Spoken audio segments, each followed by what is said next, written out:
Hello दोस्तों, स्वागत है आपका स्पार्क कोचिंग सेंटर में। तो गाइस, आज की वीडियो में हम पढ़ने वाले हैं जियोग्राफी क्लास 12 की, और जिसकी बुक सेकंड है। और बुक सेकंड का जो चैप्टर नंबर है वो है थर्ड। इससे पहले जो सेकंड चैप्टर था उसकी वीडियो ऑलरेडी अपलोड कर दी गई है। साथ ही साथ प्लेलिस्ट के माध्यम से सभी वीडियोस को सीक्वेंस वाइज लगा दिया गया है। ठीक है, देखिए यहाँ पर बता रखा है चैप्टर का जो नाम है भू संसाधन तथा कृषि। जो चैप्टर का नाम है वो क्या है? भू संसाधन एवं कृषि। ठीक है, ये इसका बच्चों पार्ट 1 है। ये मेरा फोन नंबर है, जैसा कि आपको पता है।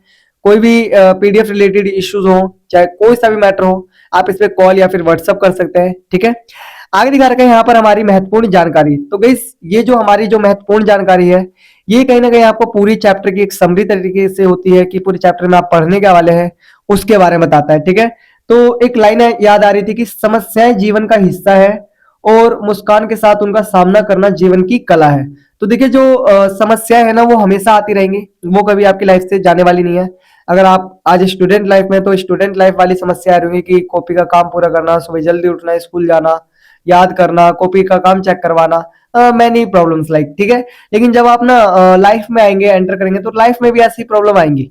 ठीक है, तो डोंट थिंक कि जो प्रॉब्लम हो कभी खत्म हो जाएंगी। प्रॉब्लम एक ही दिन खत्म होती है जब व्यक्ति मर जाता है या व्यक्ति इस दुनिया से चला जाता है, तभी प्रॉब्लम्स खत्म होती है। ठीक है, तो कहने का मतलब बस यही कि प्रॉब्लम्स आपकी कभी खत्म नहीं होंगी। ठीक है, तो कभी भी ये मत सोचिए कि ये प्रॉब्लम मेरे पास बहुत बड़ी है। बड़ी कोई प्रॉब्लम नहीं होती, बस आप उसको कैसे फेस कर रहे हैं वो आपका तजुर्बा बड़ा होता है। ठीक है, और कहीं ना कहीं उन चीजों को सामना करना, जो आपकी डिफिकल्टीज है, जो आप संघर्ष कर रहे हैं, उनको सामना करना कि हाँ चलो जीत जाएंगे जीत जाएंगे, मतलब कि ये यही कहीं ना कहीं आपको किस तरीके से आप उस सिचुएशन में अपने आप को रखते हैं, वो मैटर करती है। वही एक जीवन की कला है। ठीक है, कि आप बुरी परिस्थितियों में अपने आप को कैसे मैनेज करते हैं और अच्छी परिस्थितियों में आप अपने आप को कैसे मैनेज करते हैं। ठीक है, ये कहीं ना कहीं एक इंसान में कला होती है, अकॉर्डिंग टू मी। ठीक है, क्योंकि मैंने इन चीजों को नोट करा है, मैंने कई चीजें देखी हैं लोगों में ये चीजें। ठीक है, आगे दिखा रखा है महत्वपूर्ण जानकारी में। पहला देखिए, भूमि पर जुताई करके फसलें उगाने, पशुपालन एवं वानिकी आदि प्राथमिक प्राथमिक क्रियाकलाप कृषि के अंतर्गत आते हैं। मतलब ऐसे कार्य जैसे कि भूमि की जुताई करना, फसलें उगाना, पशुपालन करना, वानिकी करना, ये सारी क्या है? प्राथमिक क्रियाएं हैं। ठीक है, प्राथमिक क्रियाकलाप है जो जमीन से जुड़ी हुई है। ठीक है, नेक्स्ट दिखा रखा है रबी की मुख्य फसल गेहूं तथा खरीफ की मुख्य फसल है चावल। मतलब कि जो रबी की जो फसल मुख्य है वो है गेहूं, और जो खरीफ की जो फसल है वो है चावल। ठीक है, चलिए आगे। आगे दिखा रखा है गुजरात मूंगफली का प्रमुख उत्पादक राज्य है। जो गुजरात है, गुजरात में सबसे ज्यादा कौन सी सबसे ज्यादा उगता है? मूंगफली। क्या उगता है? मूंगफली उगता है। ठीक है, चलिए आगे। आगे देखिए बता रखा है असम की ब्रह्मपुत्र घाटी में सबसे पहले चाय की कृषि प्रारंभ की गई थी। जो असम है उसकी जो ब्रह्मपुत्र की घाटी है उसमें सबसे पहले क्या उगाया गया था? चाय उगाई गई थी। ठीक है, आगे देखिए बता रखा है पश्चिम बंगाल जूट तथा चावल का प्रमुख उत्पादक राज्य है। जो पश्चिम बंगाल है वहां पर सबसे ज्यादा जो उगाया जाता है जूट उगाया जाता है, और फिर वो क्या नाम है, जो चावल होता है उसका भी क्या है? प्रमुख उत्पादक राज्य है। मतलब वहां पर सबसे ज्यादा चावल उगता है। ठीक है, आगे दिखा रखा है खदानों के उत्पादन में भारत का विश्व में तृतीय स्थान है। जो खदान वगैरह है उनमें जो सबसे ज्यादा उत्पादक है, मतलब जो खाने की चीजें उनमें सबसे ज्यादा उत्पादक में जो भारत है विश्व के तृतीय नंबर पे, मतलब कि तीसरे नंबर पे कौन आता है? भारत आता है। चलिए आगे। आगे देखिए दिखा रखा है महत्वपूर्ण प्रश्न। ठीक है, ये मेरा फोन नंबर है 8178988103। ठीक है, आप इस पे कभी भी कॉल कर सकते हैं। अगर आपकी कोई सी भी क्वेरी है तो आप इस क्या नाम है, इस फोन नंबर के द्वारा आप अपनी क्वेरी को सॉल्व करवा सकते हैं। ठीक है, चैनल को सब्सक्राइब जरूर कर लीजिएगा, क्योंकि अभी और भी बेहतरीन चीजें यूट्यूब पे आनी है। मे बी जनवरी के एंड तक मैं वो चीजें भी यहाँ पर करवा दूंगा। ठीक है, आंसर दिखा रखा है आवश्यकता से कम वर्षा वाले शुष्क कृषि का क्या अर्थ है? जो शुष्क कृषि होती है वो होती क्या है, ये देखते हैं। आवश्यकता से कम वर्षा वाले भागों में बिना सिंचाई किए कृषि करने की विधि को शुष्क कृषि कहते हैं। मतलब शुष्क कृषि का मतलब होता है जहां पर अगर वर्षा ना हो तो भी वहां पर फसल उगाई जा सकती है। ठीक है, चलिए आगे। दिखा रखा है आर्द्र कृषि किसे कहते हैं? जो आर्द्र कृषि होती है वो किसे कहते हैं? देखते हैं आंसर। आर्द्र कृषि से तात्पर्य सिंचित कृषि भूमि से है। यह कृषि प्राय अधिक वर्षा वाले भागों और सिंचाई की सुविधा वाले भागों में की जाती है। तो यहाँ पर बताया गया कि ये जो आर्द्र कृषि होती है ये वहां की जाती है जहां पर अधिक वर्षा होती है और जहां पर सिंचाई के जो साधन होते हैं वो बहुत ज्यादा चाहिए होते हैं, सुविधा अधिक चाहिए होती है। ठीक है, बता रखा है इस प्रणाली में खेतों से वर्ष में एक से अधिक फसलें प्राप्त की जाती है। जो ये जो प्रणाली होती है इसमें क्या होता है, एक वर्ष में अधिक फसलें क्या की जाती हैं, प्राप्त की जाती है। इस प्रकार की कृषि अधिकतर सतलुज, गंगा, ब्रह्मपुत्र के मैदानों में की जाती है। इस तरीके की जो कृषि होती है वो कहाँ की जाती है, वो की जाती है सतलुज, गंगा या ब्रह्मपुत्र के मैदानों में। ठीक है, इन जगहों पर ये क्या की जाती है, ये वाली कृषि की जाती है। आगे दिखा रखा है क्वेश्चन नंबर तीसरा, भारत में कृषि का क्या महत्व है। जो भारत है यहां पर कृषि का क्या महत्व है, आइए जानते हैं। कृषि भारत की अर्थव्यवस्था की आधारशिला है। देश की देश की कुल श्रमिक शक्ति का 70% भाग कृषि कार्यों में लगा हुआ है। कह रहे हैं कि जो जो कृषि है भारत में वो क्या है, भारत की कहीं ना कहीं एक आधारशिला है, एक आधारभूत है कि अर्थव्यवस्था की आधारभूत है। अगर कृषि नहीं हुई तो कहीं ना कहीं देश जो है वो आर्थिक संकट से भी जूझ सकता है। कह सकते हैं कि आर्थिक संकट भी आ सकता है।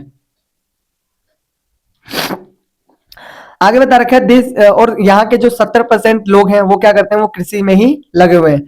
देश का शुद्ध राष्ट्रीय उत्पाद में 26% का योगदान है। भारत अभी भी चाय, कहवा, मसाले आदि उत्पादों का प्रमुख निर्यातक है। मतलब भारत है जो चाय, कॉफी वगैरह क्या करता है, आज भी अपने देश से दूसरे देश भेजता है और कहीं ना कहीं इसमें प्रमुख है। ठीक है, आगे क्वेश्चन नंबर 4 है आपका, वर्तमान परती तथा पुरातन परती भूमि में क्या अंतर है। जो वर्तमान परती भूमि है और जो पुरातन परती भूमि है इसमें क्या डिफरेंस है, आइए देखते हैं। दिखा रखा है पहला, वर्तमान परती भूमि, यह वह भूमि है जिस पर एक वर्ष या उससे कम समय के लिए खेती नहीं की जाती।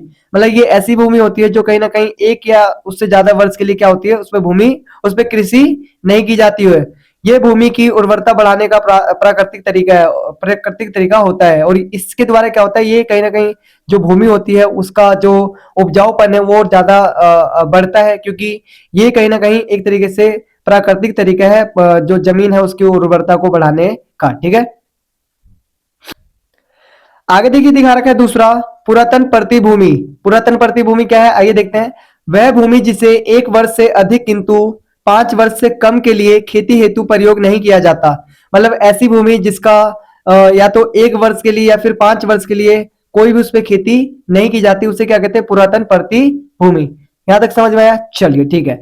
ये मेरा फोन नंबर है 8178988103। अगर आपको कोई भी प्रॉब्लम हो पीडीएफ रिलेटेड या वीडियो रिलेटेड या फिर कुछ अदर स्टडी रिलेटेड, तो आप मुझे इस नंबर पे कॉल करके अपनी जो क्वेरी है उसको सॉल्व करवा सकते हैं। आगे क्वेश्चन देख लेते हैं पांचवा, भारत के तीनों भिन्न फसल ऋतुओं की किन्हीं दो दो विशेषताओं का उल्लेख कीजिए। जो भारत है, भारत में तीन क्या है, तीन ऋतुएं हैं, जैसे खरीफ, रवि और जैद। ठीक है, ये तीनों ये तीनों अपनी मौसम है, ठीक है, फसलों के अनुसार।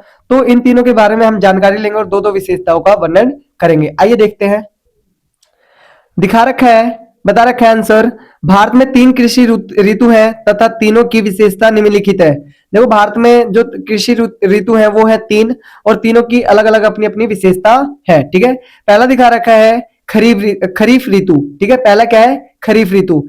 यह ऋतु जून माह में प्रारंभ होकर सितंबर माह तक रहती है। ये जो ऋतु होती है खरीफ ऋतु, ये कब से स्टार्ट होती है, जून से और सितंबर तक ये चलती है। इस ऋतु में चावल, कपास, जूट, ज्वार, बाजरा व अरहर आदि की कृषि की जाती है। मतलब इसमें किस किस चीज की कृषि की जाती है, इसमें की जाती है चावल की कृषि की जाती है, कपास की जाती है, जूट की जाती है, ज्वार की जाती है, बाजरा की जाती है और अरहर आदि की जाती है। ठीक है, दिखा रखा है खरीफ की फसल दक्षिण पश्चिम मानसून के साथ संबंधित है। जो खरीफ की फसल है वो किससे रिलेटेड है, वो है दक्षिण पश्चिम मानसून के लिए। अगर ये मानसून सही रहेगा तो कहीं ना कहीं जो खरीफ की फसल है वो भी अच्छी रहेगी। दक्षिण पश्चिम मानसून के साथ चावल की फसल शुरू होती है और इसी के साथ ही क्या होता है, ये जो चावल की कृषि होती है उसकी शुरुआत होती है। ठीक है, आगे दिखा रखा है रवि ऋतु।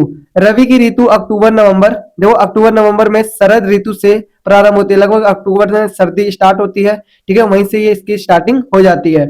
बता रखा है गेहूं, चना, तोरई, सरसों, जौ आदि फसलों की कृषि इसके अंतर्गत की जाती है। मतलब कि जो ये ठंड होती है, जो शरद ऋतु होती है, इसी के अनुसार इसकी क्या होती है, फसलें उगाई जाती है। लाइक गेहूं उगाया जाता है, इसी तरह चना उगाया जाता है, तोरई उगाया जाती है, सरसों उगाया जाता है। ठीक है, तो ये सब चीजें आप लोग याद कर ले। लाइक जो ऋतु है वो तो जरूर याद करें, ठीक है, कृषि के लिए। नेक्स्ट दिखा रखा है जायद ऋतु। जायद एक अल्पकालिक ग्रीष्मकालीन फसल ऋतु है जो रबी की कटाई के बाद प्रारंभ होती है। जो जायद है एक तरीके की कैसी फसल है, अल्पकालिक, ठीक है, और ये ग्रीष्मकालीन फसल है, ठीक है, जो रबी की कटाई के बाद प्रारंभ होती है।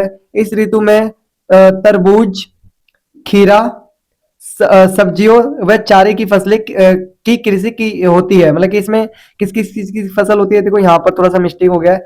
तरबूज लिख ले इसको, ठीक है, खीरा लिख ले, सब्जियां लिख ले, वे चारे की फसलें की कृषि की जाती है। मतलब इसमें इन चीजों की कृषि की जाती है, ठीक है। आगे दिखा रखा है क्वेश्चन नंबर, बहुत ही इंपॉर्टेंट क्वेश्चन है ये वाला, ठीक है, पेपर में आने के 101% चांसेस है। क्वेश्चन नंबर 6 है, भू निम्नीकरण क्या है?